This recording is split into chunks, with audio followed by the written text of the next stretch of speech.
Oh, good morning, everybody. Good to be with you today. So we're continuing our conversation, experiences of race and privilege. If you're listening to the recording of this or streaming it on YouTube, please be sure you first watched the 4-minute video of the experiment run at the elementary or middle school in the United Kingdom. You can find the link to that video in the description or the pinned first comment on this video or wherever I decide to put it.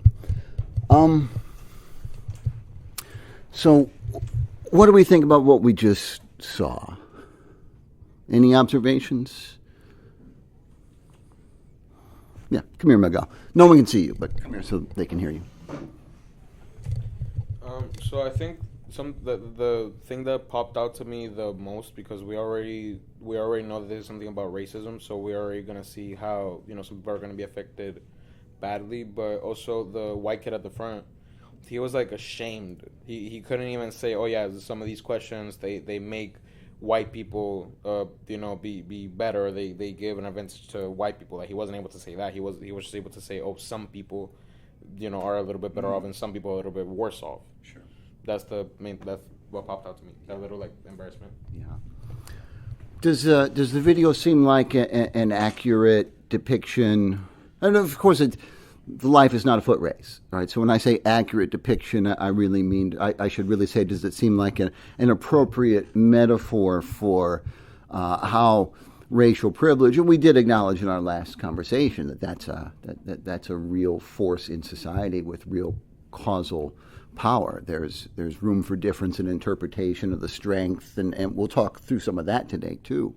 But I don't think there's any credible way to deny the reality of white privilege as a causal force in society. Do you feel like the video sort of was a decent metaphor for that, of how?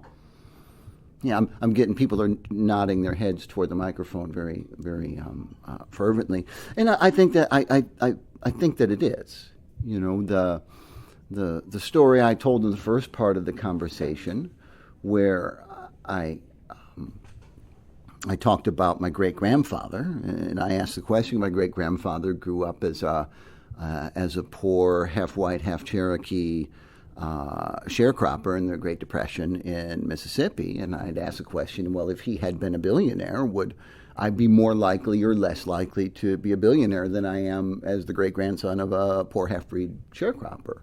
And everybody said, well, yes, you'd be much more likely to be a billionaire. So in that sense, if the race is the race toward billionairedom, I would have started further back in the race than the great-grandson of a billionaire, which would then mean, just sort of ipso facto, by the very fact of stating it, that the person who is the great-great-grandson of a slave is going to be further back in the race than somebody who's the great-great-grandson of an enslaver, right?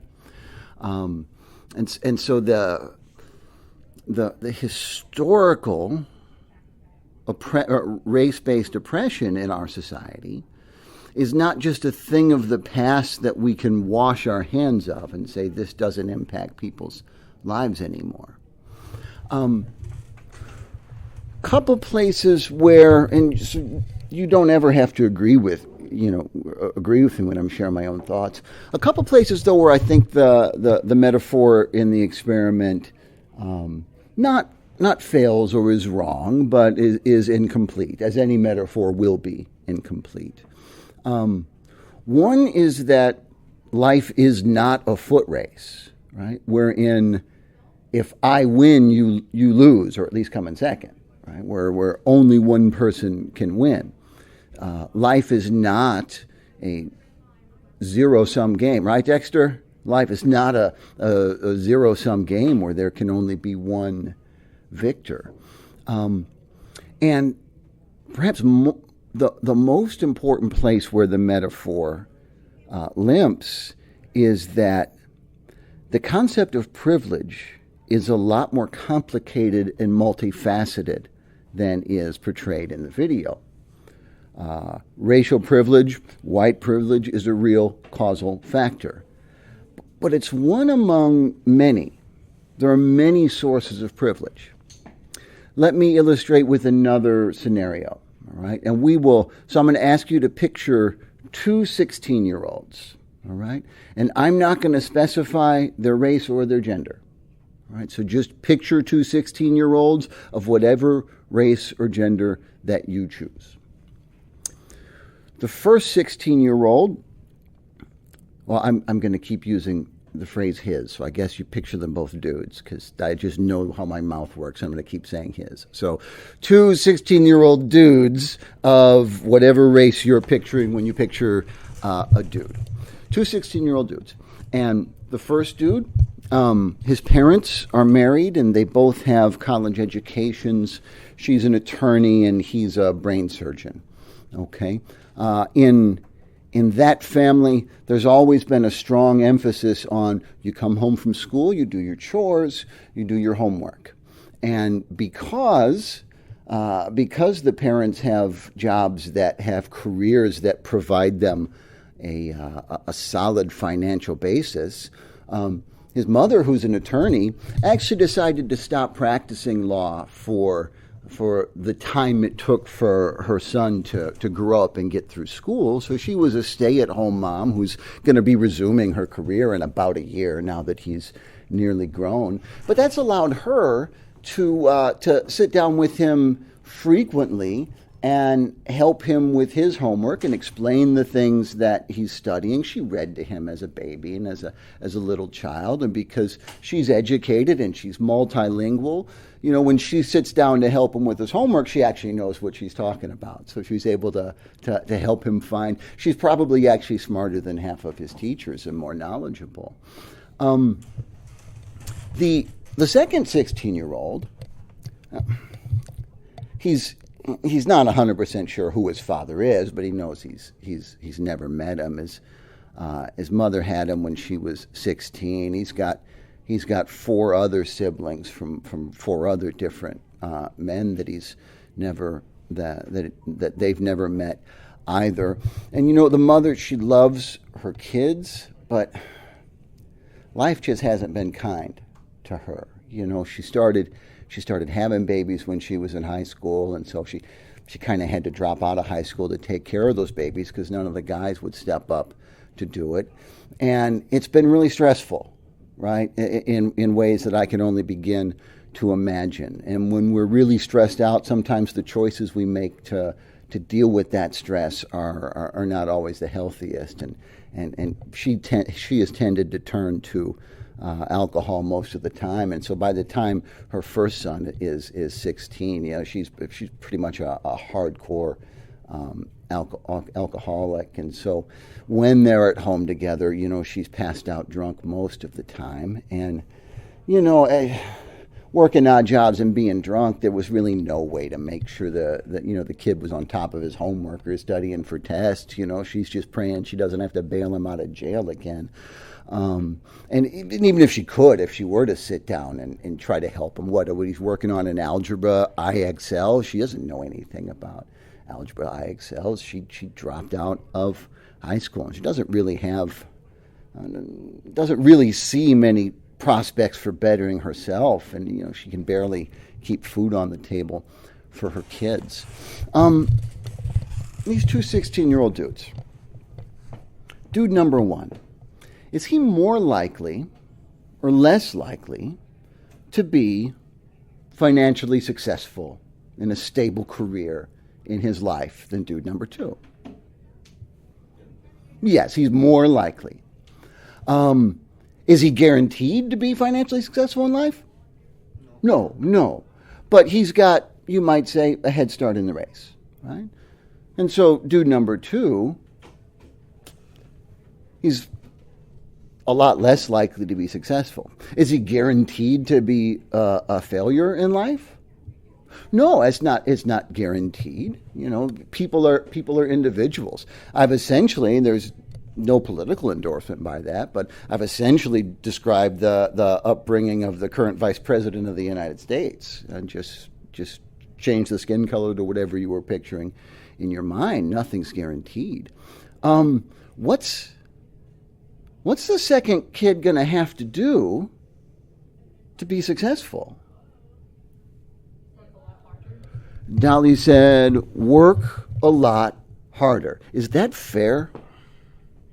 No. Is it that kid's fault that he's growing up the way he's growing up? Is it that kid's fault what his upbringing's like? Is his lack of does he deserve his lack of privilege? No. Kid number one, has he earned all the privileges he has by having educated, wealthy, involved parents? Is that something he has entitled to as sort of the reward for his effort? No. It's just been the luck of the draw.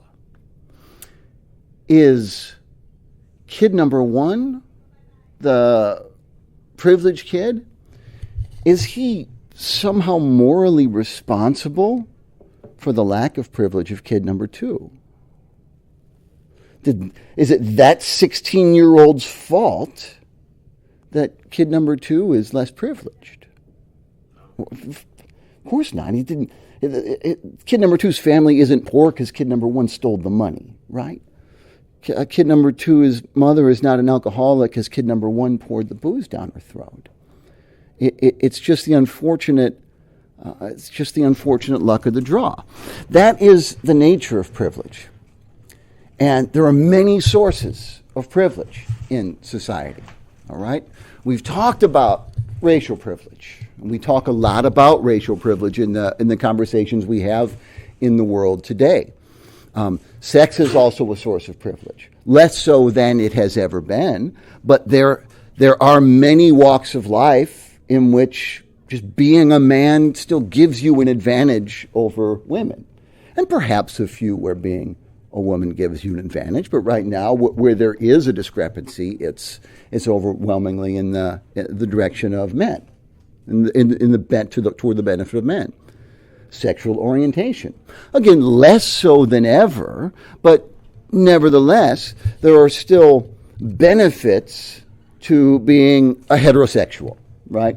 And there are still many walks of life where being gay or lesbian is, or bisexual, or any of the combinations of things that we're becoming more aware of, is a source of something that makes life more difficult, perhaps under more of a cloud of suspicion, less likely to be hired by certain employers or whatnot. Gender identity, that's something that's very much in the common discourse today. People arguing over the role of transgender folks in society, and there are plenty of walks of life where presenting oneself as identifying with a gender that's other than one's anatomy will put one behind in the foot race. Religion is often a source of privilege, perhaps again less so than ever, but there's still circumstances in which being part of a minority religion will make one's life difficult. I don't speak from lived experience, just from observation. September 11th was 24 years ago, and I imagine it's still not especially pleasant to be sort of visibly Muslim in an airport in the United States of America. Economics is a huge source of privilege. That's an obvious one. Language, right? If you're a native-born speaker of the majority tongue of the country, that's a great benefit to you. And if English in this country is a second language, does that mean you can't be successful? Of course not. Of course not. I've seen fantastically successful people that speak English as a second, third, fourth language. But it means you got to put in a lot more hard work that those of us who grew up speaking the dominant language don't have to put in. Immigration status. If I get pulled over on the highway, and I'm sober, if I get pulled over on the highway, I'm worried that I might have to pay a ticket for $150. If someone's immigration status is in question, perhaps because of choices that their parents made 14 years ago, being pulled over by the police for having a taillight out might result in deportation. That's a difficulty. She can come in. She's got to shut it. Okay, that's a difficulty that those of us who are native-born citizens, or those of us who have become citizens, don't have to face. It's a source of privilege. It's not overtime, is it? No. Family structure. Family structure is a source of privilege. That was illustrated very clearly in the example with the two 16-year-old dudes. Family history, a source of privilege. That was illustrated. Everyone is reading the clock wrong. That was illustrated clearly in the analogy of my great-grandfather. Cultural virtues and vices. Now, you've got to be careful what we hear and what we say on this. But fact of the matter is, so we're not trying to say that some cultures are better than other cultures. But cultures are different, which means different cultures have different strengths and different weaknesses. Some cultures are better at some things than other cultures. Look at the difference in academic performance as it breaks down among ethnic, cultural, racial groups in the United States. One way to interpret that is the racist way to interpret that, which would say that that ethnic groups that tend to perform much higher academically, the Jewish people, many East Asian cultures, are just smarter. But I mean, that's not how life works. That's a pretty racist blood magic approach. But the reality is, in some cultures, a greater emphasis is placed on academic work, on study and preparation. Why do certain cultural groups consistently outperform others academically? They study more. They study more. Health is a source of privilege. We'll wrap up in a couple of minutes. Intelligence is a source of privilege. That sucks, right? We like to think that we can all do whatever we set our minds to. But we know that though we are able to do things to make ourselves more intelligent, all of us are born with different natural abilities and a glass ceiling that we cannot exceed. If that sounds harsh to say, just think of an obvious example, right? Think of a fellow who's born with Down syndrome. All right. Now, a fellow born with Down syndrome can lead a very meaningful, rich, happy life. He's not going to be an attorney. He's not going to be a brain surgeon, right? And so some folks are born with more natural ability, natural talent, and that's a source of privilege. Beauty, right? And look, this is one that there's a double standard in society, because this applies a lot more to women than to men, because our society unfortunately reinforces in women a notion that their value as human beings is connected directly to their visual appeal, to what they look like. That is one of the defining, not just a feature of life, but one of the defining features of what it is to be a woman. That's a message that's pushed on young ladies as they grow up in our society in a way that it's not pushed on men. It's not that appearance doesn't matter to men. You know, if everything about my life were the same, except I looked like Brad Pitt, would my life be better than it is? Yes, but just barely. Yes, but just barely. Whereas it simply works differently in the experiences of many women. So beauty is a source of what is happening? Beauty is a source of privilege, and then just dumb luck, right? If Skylar and Dexter are walking down the street and a meteor hits Dexter and kills him, and Skylar lives, Skylar's pretty privileged in that moment. Did he earn it? No. Is it his fault? Should he be punished for it? It'd be hard to justify that. The sad truth when it comes to privilege is all of this stuff is unfair. right? Unearned advantage is by definition unfair. But in this foot race, if the children who are further back in the race want to win the race, what do they have to do? They have to run faster. They have to run faster. And I don't know that, and this is the kind of thing that in any other context, especially as a middle-aged white man, this is not a conversation that I normally step into, because of my lived experience and lack of lived experience. It's just in the role I'm responsible to perform as a professor of ethics covering this topic. Obviously, when there is active injustice, that's different, right? When there is active racism and discrimination, it's always and everywhere correct to stand up and reject it and call it out. When it's issues of imbalance in privilege that puts people further back in the race, and the imbalance in privilege is due to, in many parts, to the repercussions of long past injustice. I don't know that it's helpful to cultivate a mentality of victimhood. I don't know that it's helpful to reflect on the ways that one has been less than privileged. I didn't say it's wrong to do so.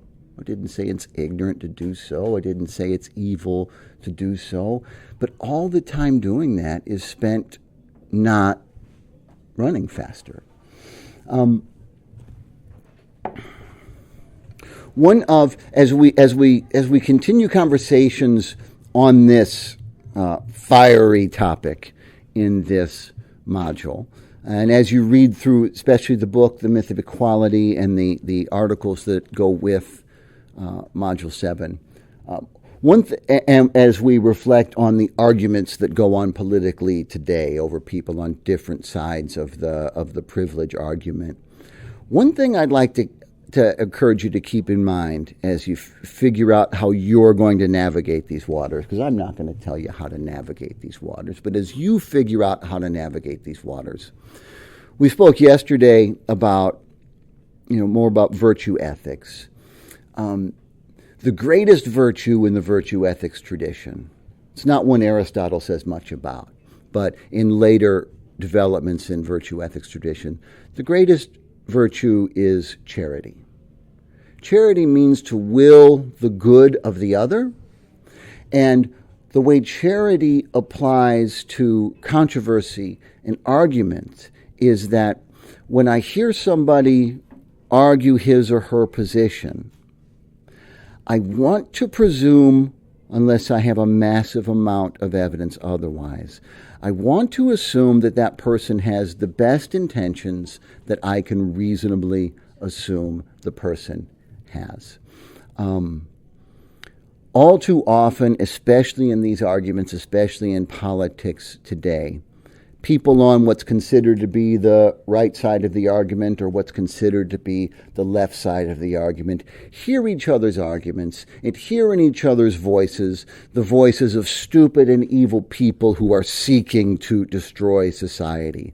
If I'm on the right on this, what's called the right on this issue, and I hear somebody who's on what's called the left in this issue, somebody who really wants to emphasize DEI and critical race theory, what I think I'm hearing is the voice of somebody who hates America and hates our traditions and wants to and is involved in some conspiracy to replace the dominant groups in our civilization and overthrow all our values and just and blah blah blah blah blah. If I'm on the left and I hear somebody who's more resistant to DEI and critical race theory and more interested in a merit-based system and more resistant to punishing people because of the perhaps the crimes of their ancestors. If I'm on the left, I'm these days I'm pretty quick to throw around terms like Nazi and racist and fascist, and with Aristotle as our guide, remember that the wise path is always in the middle, and so let's try to show some charity to the thinkers on different sides of these questions that we encounter in this module. That, my friends, is all I need from you for today.